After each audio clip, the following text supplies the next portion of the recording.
You think I'm kidding, but it's true. We've got them backstage with the forceps. So, our first reader is Pascal Petit, and what I like about Pascal, thinking about time, is that when you read Pascal's poems, they do appear to happen simultaneously in 3 times at once. They happen in the past, where she's explaining things to us, and they happen in the present moment of the poem, and somehow they seem to anticipate a future. And that's the thing that prose can't often do, and poetry can. And Pascal's poems do that. There are poems in here about a father, about animals in a zoo, about Paris, but all happening in these 3 time zones at once. And there's one title that seems to exemplify what Pascal does. One of the poems in the book is called A Tray of Frozen Songbirds, which is a fantastic image for what Pascal's poems are. They're trays of frozen songbirds. And when she begins to speak them, the songbirds melt and they start to sing to us. So please welcome Pascal Petit.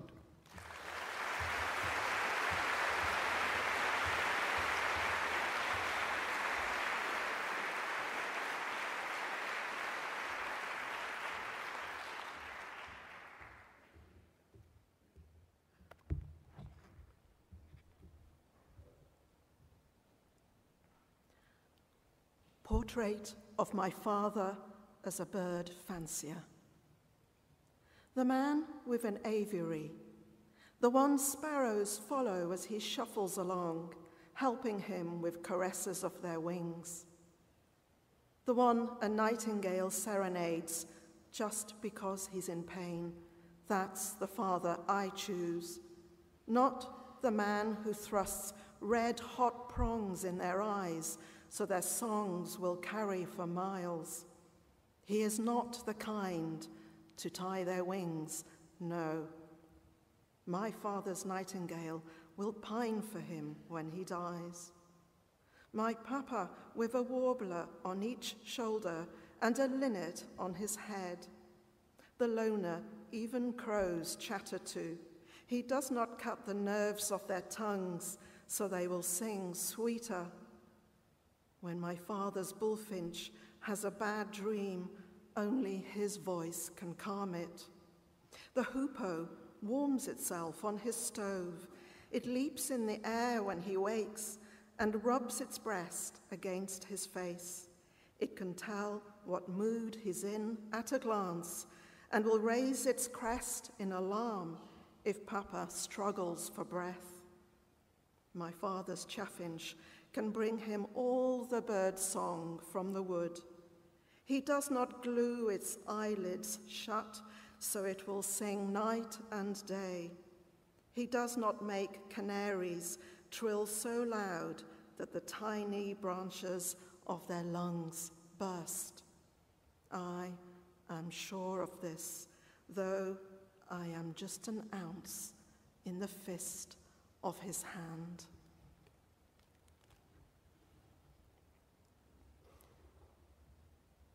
The Fauvery of this book is the big cat house in the Jardin des Plantes Zoo in Paris, where the black jaguar Aramis was lodged for 2 years. When I met my estranged father, he was living just 2 steps from the zoo. Kissing a jaguar. That first meeting was like I'd had Variola snuff blown up my nostrils. Alone with my father in a room he called La Jungle, bubbles of champagne exploded like thunder, my head split by lightning. When I got back to my hotel, I retched all night. The next morning, I floated along the pavements of Paris and found myself in the zoo. All paths lead to the Fauvery. And this is where I come again and again, to where Aramis has stars for a coat, and his mouth is a sky gate the jaguar shaman climbs through. And I keep going back to that first meal, to the girl who dined with a tigre in his den, while the mariposas in his nightrobe opened their wings and flashed their eyes. Through those obsidian mirrors, the God of all that is wild whispers what I must do. When I hear him, I put on the keeper's green uniform. My keys swing as I wheel the trolley of carcasses out of the service room into the passage behind the night cages to where the beast paces. He's been roaring all my life. Even in his grave, he's pawing the soil with impatient coughs. I bring a plucked goose, a rump of horse for the master of animals. I'm behind your trough now, Father, about to place my offerings like a jaguar girl, strong from the kill of memories.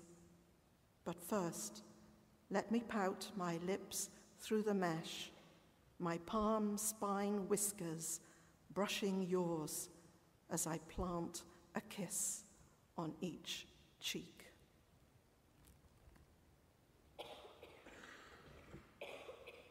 My father was typically French. He was a gourmet. He was dying of emphysema, but in this poem he indulges in the greatest delicacy of France, the ortolan, a tiny bird. Ortolan. When the doctor says it's just a matter of weeks, my father arranges to have a chef brought in with an ortolan still singing in its cage. It's been blinded for a month, fattened on maize. Father watches while Armagnac is poured in a bowl and the bird plunged in and drowned.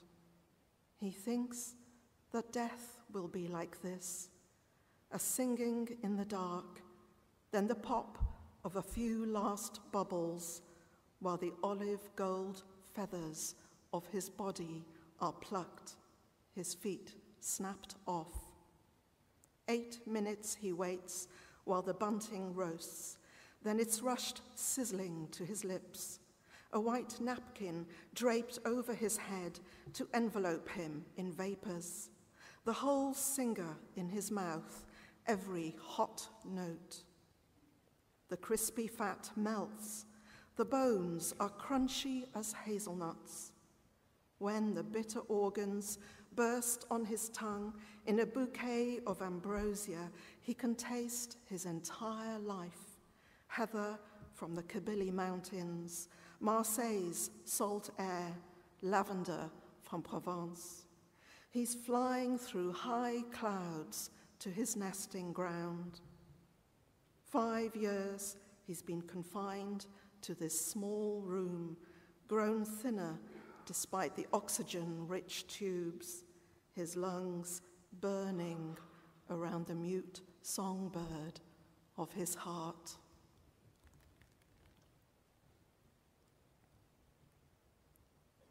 I'm going to, my last poem is In the Towers of Notre Dame, the medieval bell, Emmanuel. Emmanuel.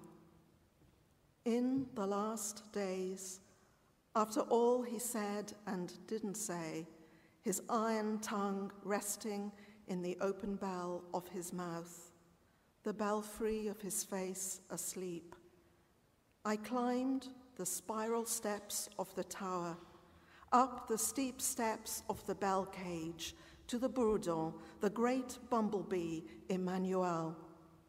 I stared at that bronze weight, the voice of Paris, as if it was my father's voice and I had climbed up his spine, all 13 tons of copper and tin, the clapper 1/2 ton of exorcised iron.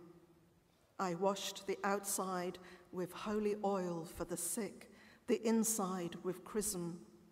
Let all badness be banished when he rings. Let the powers of the air tremble, the hail and lightning that fell from his tongue on our last days together. I made the sign of the cross. His note was F sharp, the hum deep enough to reverberate through the rest of my life. I stood upright in him. I placed myrrh inside his mouth, incense smoking like a last cigarette. I praised him. I assembled the priests. I mourned his death. Storm clouds dispersed, thunderbolts scattered. I told in Sabbaths. I raised my father's life to its hoists and rang him until I was deaf. I proclaimed peace after bloodshed.